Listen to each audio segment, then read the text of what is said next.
மகாபாரதம் பாகம் 40. கண்ணன் பசி. பாண்டவர்களின் வனவாச காலத்தில் துரியோதனன் ஒரு பெரிய யாகம் செய்து சிறப்பாக முடித்தான். ஆனால் ராஜசூய யாகமே செய்யலாம் என்று ஆரம்பித்தான். முதலில் பிராமணர்கள் யுதிஷ்டிரனும் திருதராஷ்டிரனும் உயிருடன் இருக்கும்போது நீ ராஜசூயம் செய்ய இயலாது. வைஷ்ணவம் என்கிற சிறந்த யாகம் ஒன்று உண்டு. ராஜசூயத்திற்கு பதிலாக அதை செய்யலாம் என்றார்கள். அவ்வாறே செய்தான். யாகம் முடித்த பின் நகரத்தில் சிலர் தங்களுக்குள் பேசிக்கொண்டார்கள். இது என்ன யாகம்? யுதிஷ்டிரன் செய்வித்த ராஜசூயத்தில் 16இல் ஒரு அம்சத்துக்கு ஈடாகாது என்றார்கள். ஆனால் துரியோதனனுடைய நண்பர்கள் அவனை புகழ்ந்து அவன் செய்த யாகத்தின் சிறப்பை எடுத்து பேசி அது யயாதி, மாந்தாதா, பரதன் முதலானோர் செய்த யாகத்துக்கு சமமானதாகும் என்றார்கள். துரியோதனன் இந்த புகழ் சொற்களை கேட்டு சந்தோஷமடைந்தான். அரண்மனையை அண்டி பிழைத்த மற்ற ஸ்துதிக்காரர்கள் துரியோதனனை ஸ்தோத்திரம் செய்து அவன் மேல் நெல் பொரியும் சந்தனத்தூளும் வாரி இறைத்தார்கள்.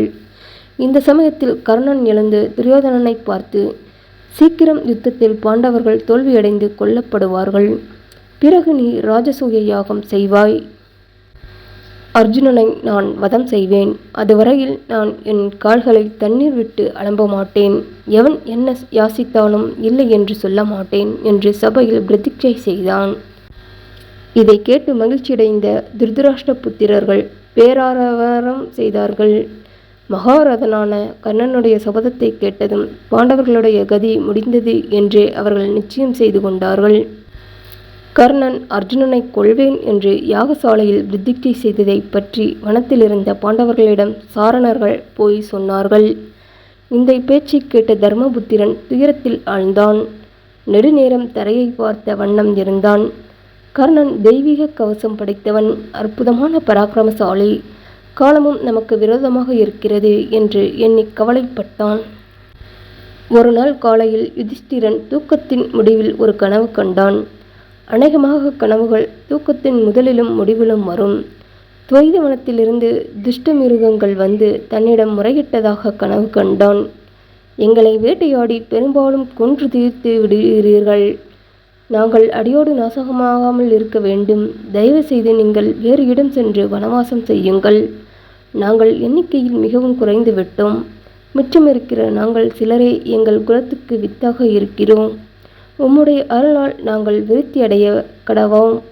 உமக்கு மங்களம், எங்கள் மீது தயை செய்ய கடவீர் என்று கண்ணீரும் கம்பளையுமாக மிருகங்கள் கனவில் சொல்லின. இந்த கனவு யுதிஷ்டிரனை மிகவும் வாட்டிச்சு. சகோதரர்களுக்கு விஷயத்தை சொல்லி அவர்களும் உடன்பட எல்லோரும் வேறு வனம் சென்றார்கள்.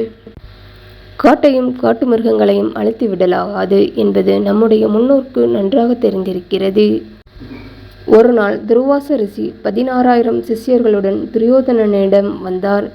ரிஷியின் சாபத்துக்கு பயந்து மிகவும் கவனமாக நேரில் தானே எல்லா காரியங்களையும் துரியோதனன் வகித்து அதிதி பூஜையை வெற்றிகரமாக முடித்தான். ரிஷி திருப்தியடைந்து உனக்கு என்ன வரம் வேண்டும் என்று கேட்டார். அதிக கோப சுவாபமுள்ள அந்த முனிவரை திருப்தி செய்வதுதான் மறுபடியும் பிறந்த மாதிரி என்று துரியோதனன் மகிழ்ந்தான். என்ன வரம் கேட்கலாம் என்று ஆலோசித்தான். பாவ சுபாவம் படைத்த அந்த ராஜகுமாரன் கேட்ட வரமாவது, சுவாமி, சிஷ்யர்களோட எனக்கு அதிதியாக வந்ததைப் போலவே வனத்தில் இருக்கிற எங்கள் சகோதரர்களான பாண்டவர்களிடமும் போய் அதிதியாக இருக்க வேண்டும். மகாராஜனும் எங்கள் குலத்தில் மிக்க சிறப்பு படைத்தவருமான யுதிஷ்டிரனிடம் தாங்கள் செல்ல வேண்டும். என்னிடத்தில் அனுக்கிரகம் வைத்து அவருக்கு அதிதியாக கடவீர்.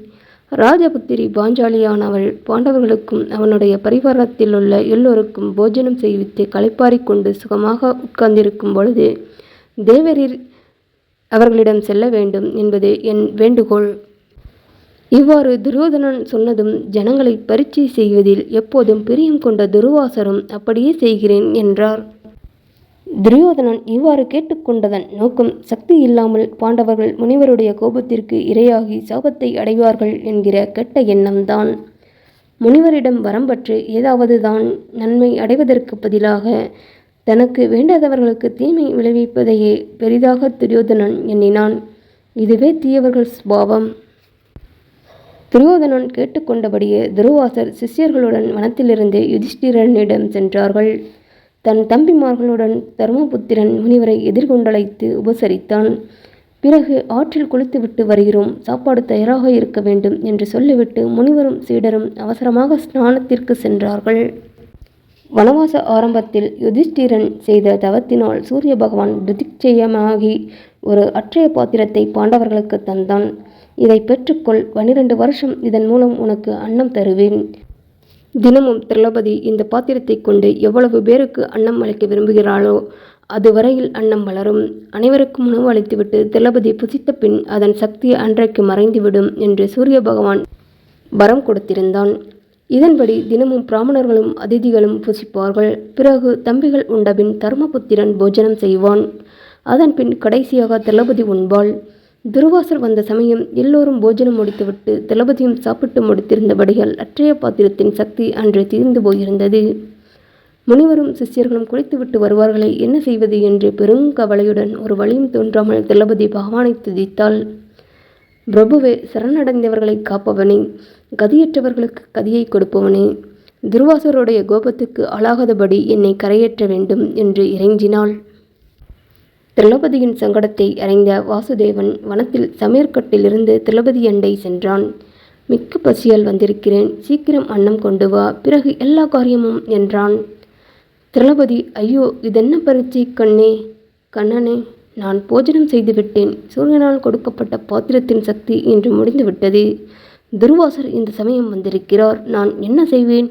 முனிவரும் சீடர்களும் குளித்துவிட்டு வந்து விடுவார்கள். போதாதற்கு நீரும் இப்போது வந்து பசி என்கிறீர் என்று சொல்ல தத்தளித்தாள். நான் பசியால் வந்திருக்கிறேன், பரிகாசத்திற்கு சமயமல்ல, பாத்திரத்தை காட்டு பார்க்கலாம் என்றான் கண்ணன். திரௌபதி எடுத்து காட்டினாள்.